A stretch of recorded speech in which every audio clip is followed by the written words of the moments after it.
Overseas Anil Jadhav గారు sir ప్రశ్నకు పరిమితమై మాట్లాడండి. పాత ప్రభుత్వం ఏం చేస్తున్నదనే విషయం తర్వాత మీరు మాట్లాడుదురు. ప్రశ్న మాత్రం అడగండి ప్లీజ్. అధ్యక్ష, ఏదైతే 23-24 పంపించినటువంటి ఏదైతే విదేశీ విద్యార్థులకు చాలామంది సోదరులకు అప్పుడు పై చదువు కొరకు ఏదైతే పంపించినటువంటి మాటలో అందులో భాగంగా అక్కడ చదువుకు పంపించిన తర్వాత ఇప్పుడు ఉన్నటువంటి ప్రభుత్వం ఏదైతే ఉందో వాళ్ళను పై చదువుల కొరకు వాళ్ళకు స్కాలర్షిప్ అందించాల్సింది పోయి గత 2 సంవత్సరం నుంచి వాళ్లకు ఏదైతే వాళ్ళ పై చదువుల విషయంలో 3 సంవత్సరాల గ్యాప్ వస్తుందని చెప్పేసి దాదాపుగా అప్పుడు పంపించినటువంటి విద్యార్థులను దాదాపుగా 19 మంది విద్యార్థులను ఇప్పటివరకు కూడా వాళ్ళకి ఏదైతే స్కాలర్షిప్ పంపిస్తలేరు. వాళ్ళు ఎక్కడో మన రాష్ట్రంలోనో పక్క రాష్ట్రంలో చదువుకోవడం పోలేదు అధ్యక్ష. వాళ్ళు పోయింది విదేశాలలో.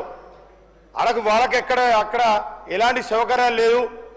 అమాయక గిరిజన ఓబీసీ అదేవిధంగా ఎస్సీ దళిత విద్యార్థులు గిరిజన విద్యార్థులు ఏమి తోచని పరిస్థితులు అక్కడ రోడ్ల మీద తిరుగుతూ వాళ్ళ కుటుంబాలకు ఫోన్లు చేస్తూ మరి ఏదైతే ఈ ప్రభుత్వం 19 మంది పిల్లలను ఎడుగాకుండా చేసిన అధ్యక్ష.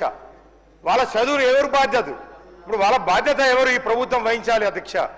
19 మంది పిల్లలు ఈరోజు విదేశాలకు వెళ్ళి వాళ్ళు చదువుకోవడానికి కూడా ఫీజు కట్టలేక వాళ్ళకి ఏదైతే డిగ్రీలో 3 సంవత్సరాల సమయం 3 సంవత్సరాల గ్యాప్ ఉందని చెప్పేసి 19 మంది పిల్లలను ఈరోజు చదువుకు ఆపేసి వాళ్ళ అమెరికాలో అక్కడ రోడ్ల మీద తిరుగుతున్నారు అధ్యక్ష. అక్కడ నుంచి ఫోన్లు చేసి వాళ్ళ తల్లిదండ్రులను డబ్బులు పంపండి అని చెప్పేసి ఇక్కడ కోరుతా ఉన్నారు. అమాయక గిరిజన పిల్లలు ఎక్కడి నుంచి డబ్బులు చెల్లిస్తారు అధ్యక్ష? ఇప్పుడు ఏదైతే ఇప్పుడు ఉన్నటువంటి ప్రభుత్వం వరకు 25 లక్షల రూపాయలు ఇస్తామని విదేశీ చదువుల కొరకు 25 లక్షలు ఇస్తామని చెప్పేసి మేనిఫెస్టోలో పెట్టి ఉన్నటువంటి పిల్లలకు కూడా అక్కడ ఉన్నటువంటి వాళ్ళకు కూడా అవకాశం కల్పిస్తలేరు. 19 మంది పరిస్థితి చాలా దారుణంగా ఉన్నది. వాళ్ళు ఫోన్ చేస్తూ ఉన్నారు, వాళ్ళ తల్లిదండ్రులకు ఫోన్ చేస్తూ ఉన్నారు, ప్రజాప్రతినిధులకు ఫోన్ చేస్తూ ఉన్నారు. చాలా మంది అమాయకులు అక్కడ నిర్వహిస్తూ ఉన్నారు అధ్యక్ష. తక్షణమే వాళ్ళను ఆదుకోవాలి. అదేవిధంగా చిన్న ఆశ్రమ పాఠశాల విషయంలో కూడా చిన్న ఒక క్లారిఫికేషన్ అధ్యక్ష. మా ఏదైతే పిల్లలు ఆశ్రమ పాఠశాలలో మా సోదరుడు ఇప్పుడే కూడా ఆదినారాయణ మా సోదరుడు ఆయన కూడా మంచి పాట పాడిండు, చాలా సంతోషం.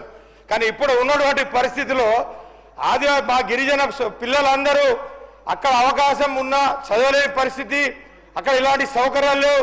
హాస్టల్ నుంచి కూడా పిల్లలు బయట పోతున్నా కానీ పట్టించుకునే రాజులు లేరు అధ్యక్ష ఈరోజు. ఎందుకంటే అక్కడ ఉన్నటువంటి స్ట్రెంత్ టీచర్ ఏదైతే ఉన్నదో చాలా తక్కువైపోయింది. పిల్లలు తగ్గట్టు ఉపాధ్యాయులు లేరు. ఉపాధ్యాయులు ఉంటే ఏదైతే తిండి భోజనాలు సరిగా లేదు. అక్కడ గోడలలో ఇక్కడ గూడ దూకి కూడా పిల్లలు బయట వెళ్ళే పరిస్థితి. ఎందుకంటే అక్కడ ఏదైతే సౌకర్యాలు లేక బయటకు ఇంటికి వెళ్ళిపోవాలని చెప్పేసి గోడ దిక్కి బయటకు వెళ్తున్నారు అధ్యక్ష. రోడ్ల మీదకి వస్తున్నారు. కాబట్టి ఇవన్నీ ఆదుకోవాలి. అదేవిధంగా మన వాంగిడిలో ఒక అమ్మాయి చనిపోయింది. నా కాన్స్టిట్యూన్సీలో కూడా ఒక గిరిజన బిడ్డ మొన్ననే అది నిద్రలే చనిపోయిందని చెప్పేసి అధికారులు చెప్తా ఉన్నారు.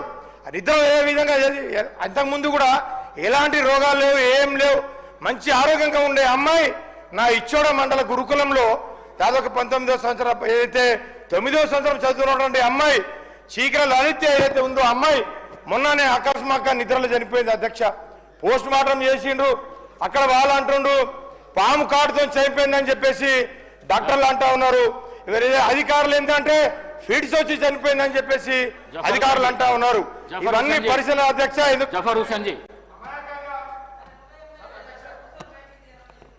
ऑनरेबल स्पीकर सर, आपका बहुत बहुत शुक्रिया मुझे इस क्वेश्चन पे बात करने का जो मौका दिए है ओवरसीज स्कॉलरशिप पे। मेरा सवाल सीधे डायरेक्ट ये है कि जब से ये स्कॉलरशिप स्कीम आई है, total how many students are applied for the overseas scholarship are from minority, BC, SC, ST categories? Please provide data year wise sir. Year wise हमको डाटा अगर देंगे तो बेहतर रहेगा. What the target and achievement of overseas scholarship minorities, BC, SC and ST categories. Please provide data year wise, sir. और एक चीज sir, as on date, how many application are due of overseas scholarship in Telangana state? Please provide minorities, BC, SC and ST categories. Sir हमारा सवाल यही है कि सब